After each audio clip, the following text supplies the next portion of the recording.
dapat laporan dari Menteri Keuangan, sisa anggaran yang bisa kita hematkan cukup besar, dan di sana sini masih juga ada pihak-pihak dari pemerintah kita sendiri yang kurang cepat bergerak.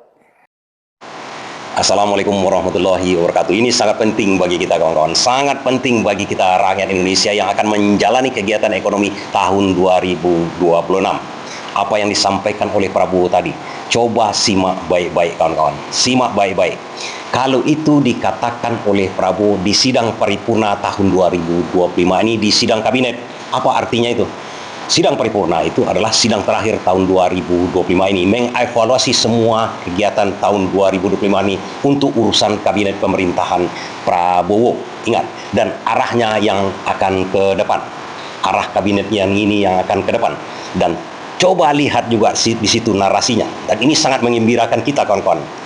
Artinya, kebijakan ataupun pemikiran Purbaya sekarang masuk ke pemikiran Prabowo. Dan di situ nampak memang ada penjilat-penjilat yang akan dibersihkan juga oleh Prabowo sesuai dengan laporan dari Purbaya ini. Dan berikutnya tahun 2026 Kabinet Prabowo dari segi keuangan dan ekonomi, kalau mendengarkan kata-kata Purbaya ini, kabinetnya akan mantap ke depan ini. Coba perhatikan kawan-kawan, dapat laporan dari Purbaya. Ini berarti laporannya empat mata antara Purbaya dengan Prabowo.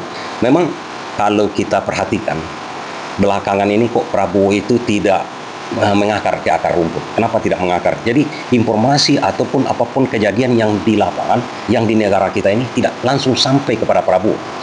Kalau seandainya informasi atau data, misalnya data bencana segala macam tentang ekonomi kita, tentang perbuatan-perbuatan ini, si anu, di jajaran pemerintahan dia itu, datanya sering diselewengkan ke atas, kepada Prabowo. Makanya Purbaya langsung tembak langsung, lapor langsung, empat mata. Itu kan nampak di situ.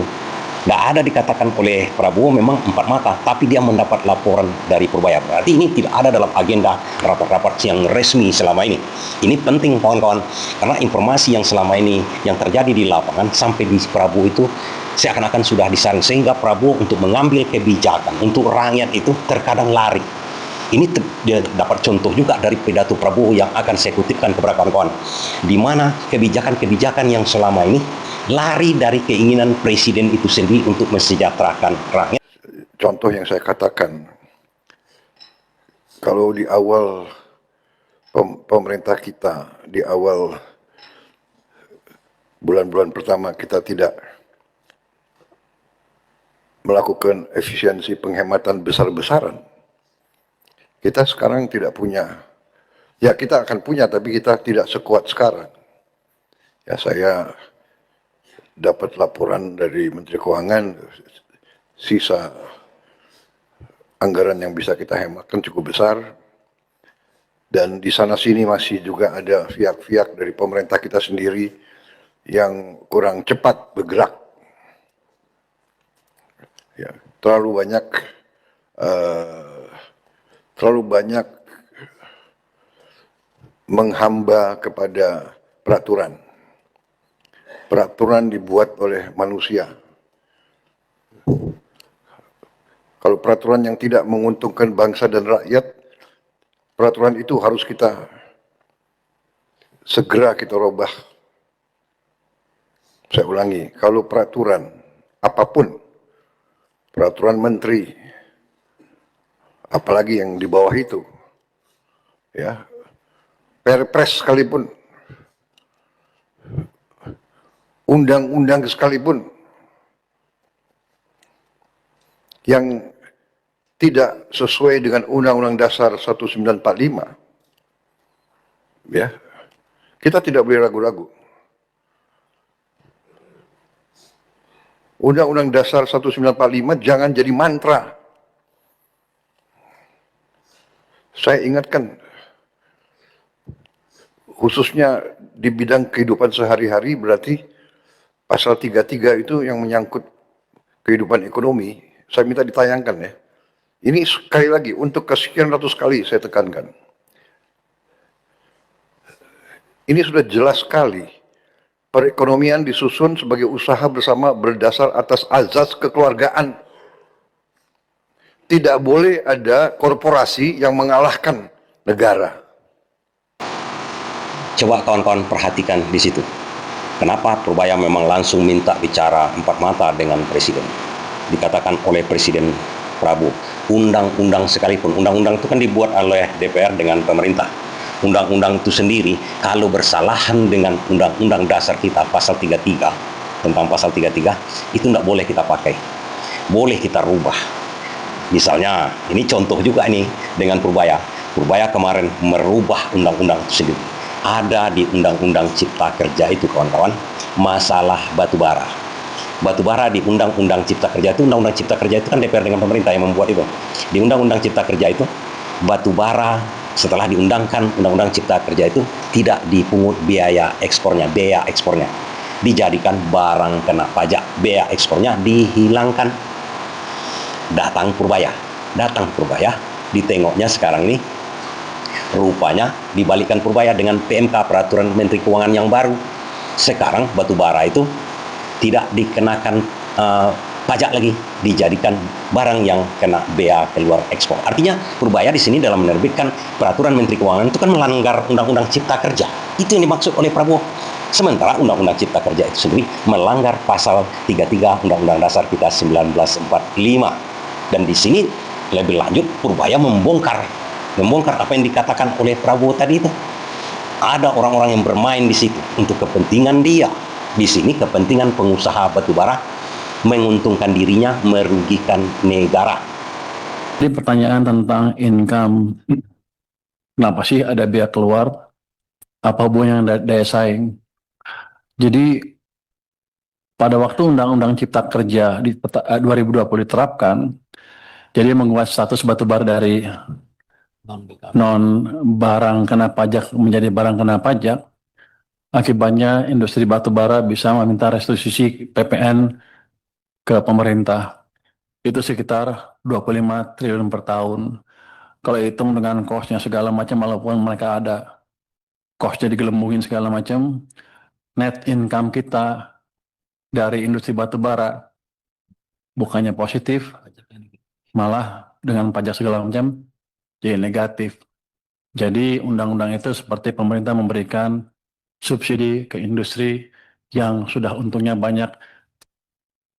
Jadi balik ke Undang-Undang Dasar 45 Pasal 33, akibatnya kita tidak menyejahterakan masyarakat, malah pengusaha batubara aja yang untungnya lebih banyak. Makanya kenapa pajak saya tahun ini turun, karena bayar restitusi cukup besar. Jadi desain ini hanya mengembalikan ini ke seperti yang awal tadi, hanya mengcover loss yang karena perubahan status. Artinya apa? Dari sisi daya saing di pasar global tidak akan berkurang, karena hanya seperti sebelumnya saja. 2020 sebelumnya seperti itu dan mereka bisa bersaing. Jadi kalau lihat dari saing nggak ada masalah. Dari anggaran ya kita bebannya berkurang dari industri batubara. Jadi kan aneh. Ini orang kaya semua, ekspor uang untungnya banyak, saya subsidi kira-kira secara nggak langsung. Jadi itu sebetulnya utamanya filosofi di balik peraturan ini. Kalau ya nggak bisa lah, mereka udah untung banyak masa kita subsidi juga. Itu kalau dampak ke tadi, gimana kalau nggak berhasil? Ya nggak dapat duit. Kalau berhasil ya positif. Jadi gamenya, expected gamenya positif nih sekarang. Jadi karena sebelumnya belum ada. Yang jelas saya bisa mungkin recover yang tadi kehilangan sebesar 25 triliun yang saya kasih ke industri batu bara. Rupanya industri batu bara cukup canggih sehingga mereka bisa melobi pemerintah pada waktu itu, kalau undang-undang dan DPR, sehingga hal ini bisa lolos. Mungkin waktu itu pemerintah kurang bisa berhitung, ya. Jadi kita dirugikan sebesar itu dan aneh.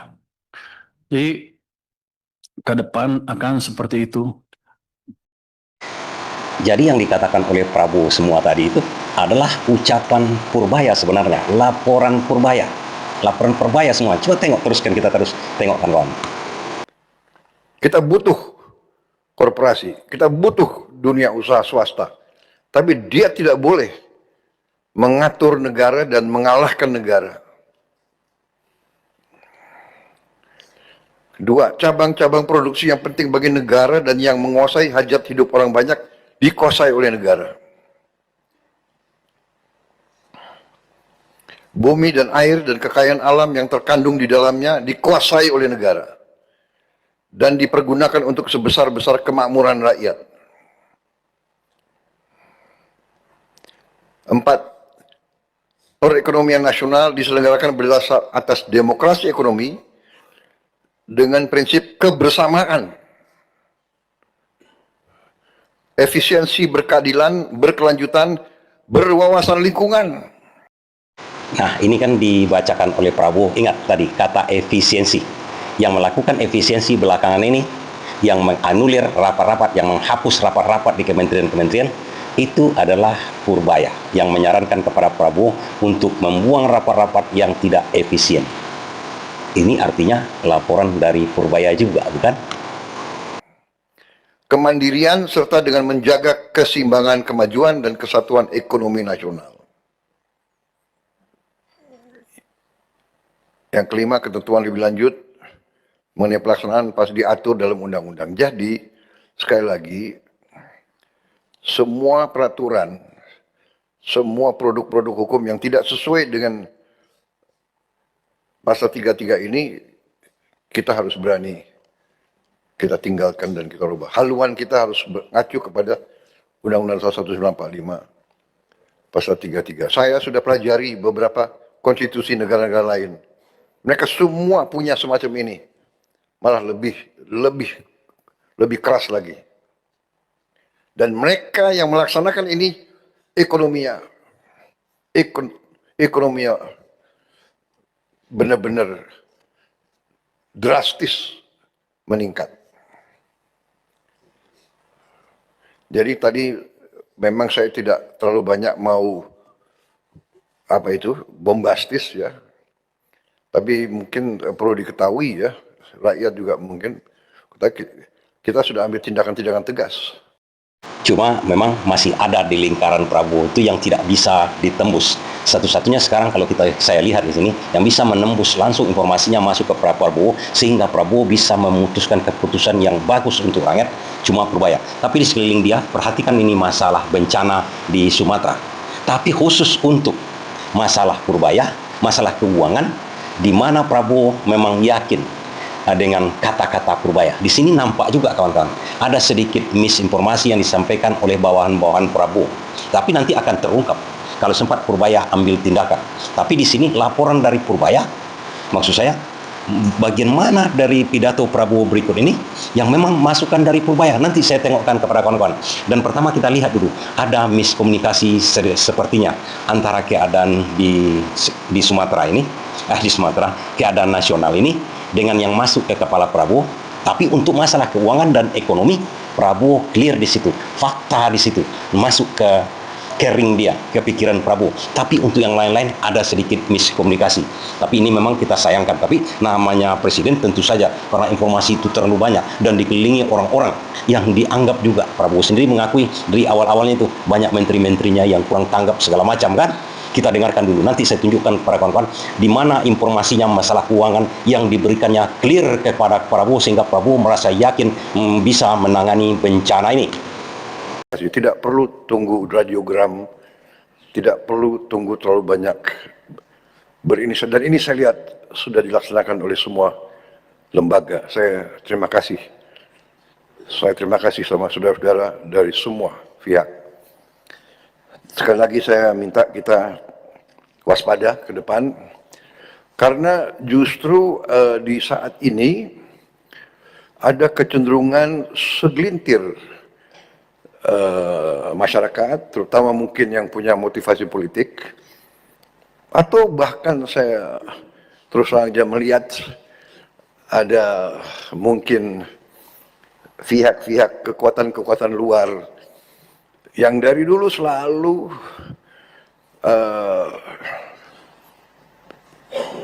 saya tidak mengerti, tidak suka sama Indonesia, tidak suka Indonesia kuat, Indonesia mantap gitu.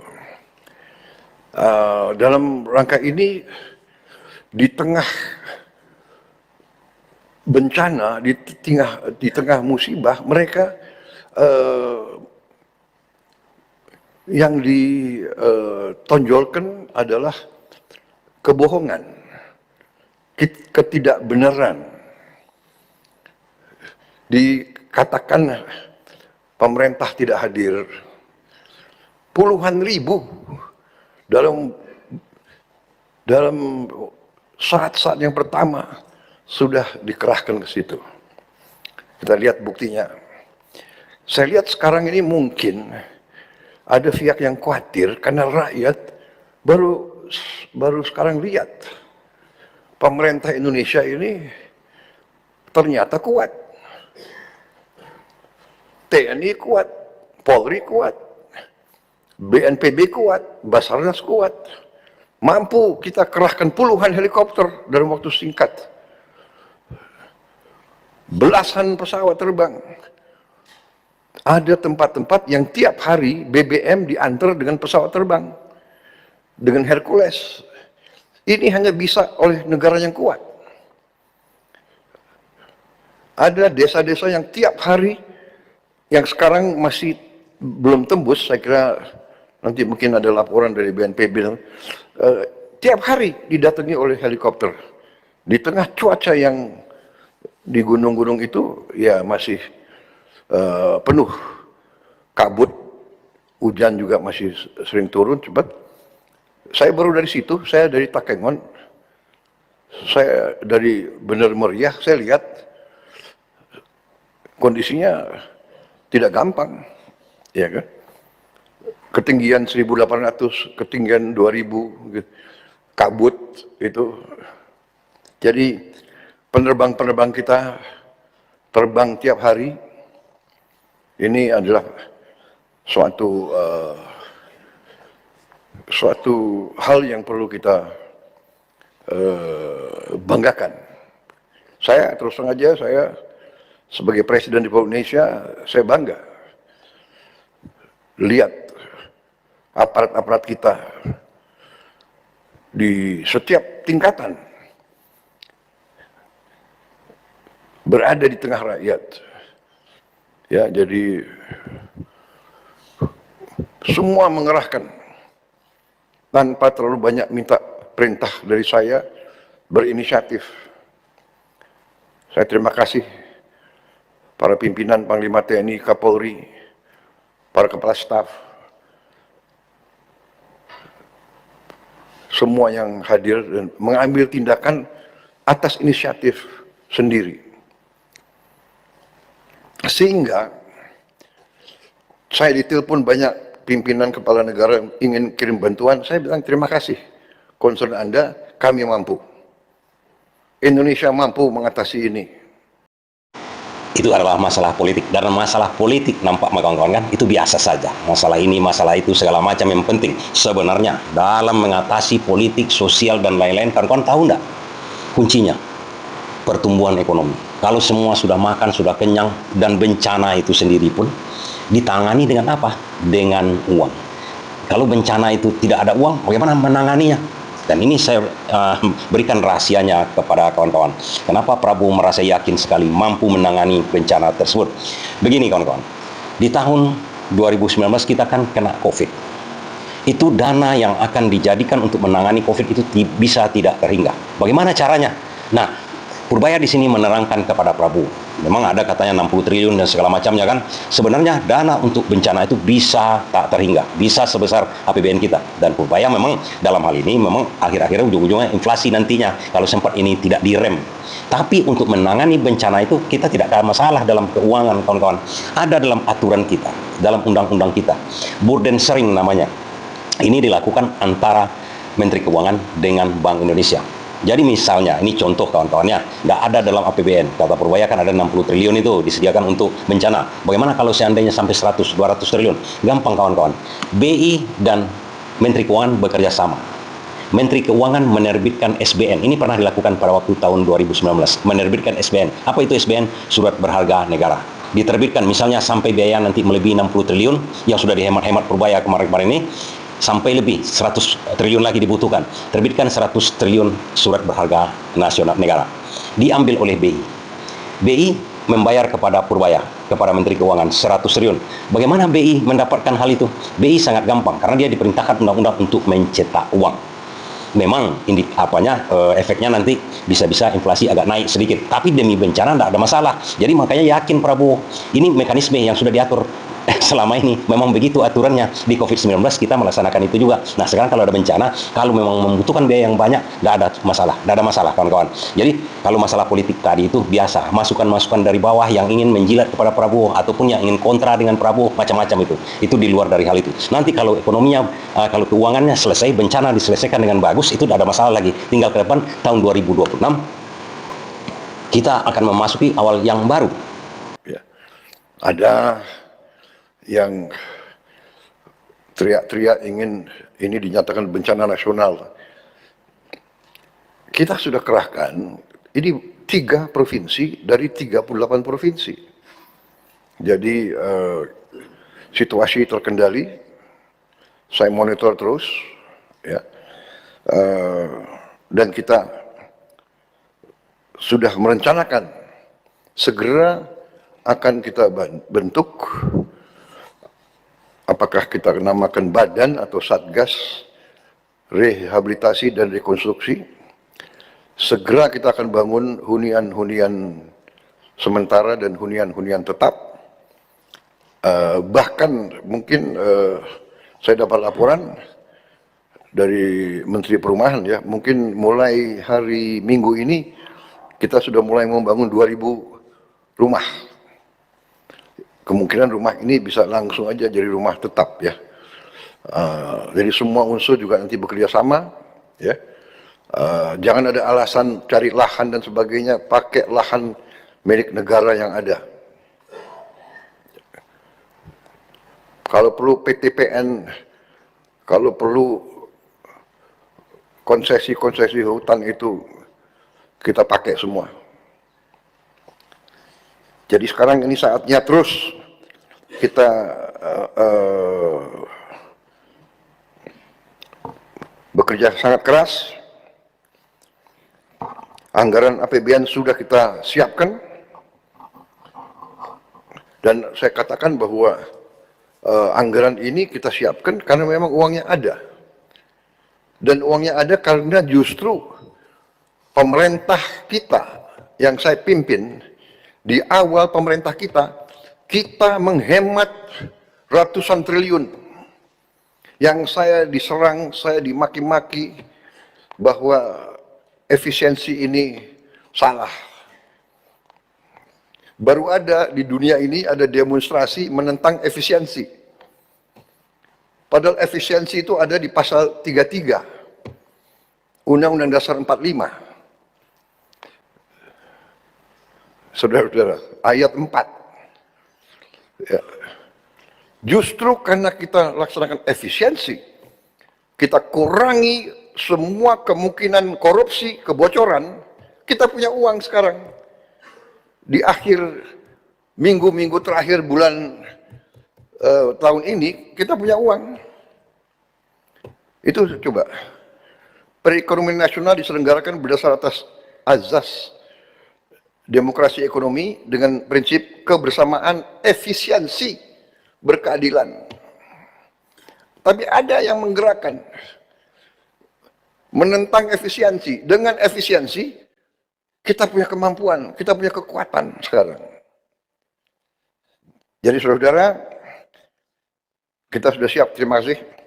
Kita sudah siapkan, kemudian semua gubernur yang berdampak, langsung saya perintahkan mengirim dana operasional taktis 20 miliar, semua bupati wali kota di 52 kabupaten kota yang terdampak, langsung saya kirim 4 miliar rupiah, dan ini sudah langsung dan sudah diterima di luar anggaran pemulihan.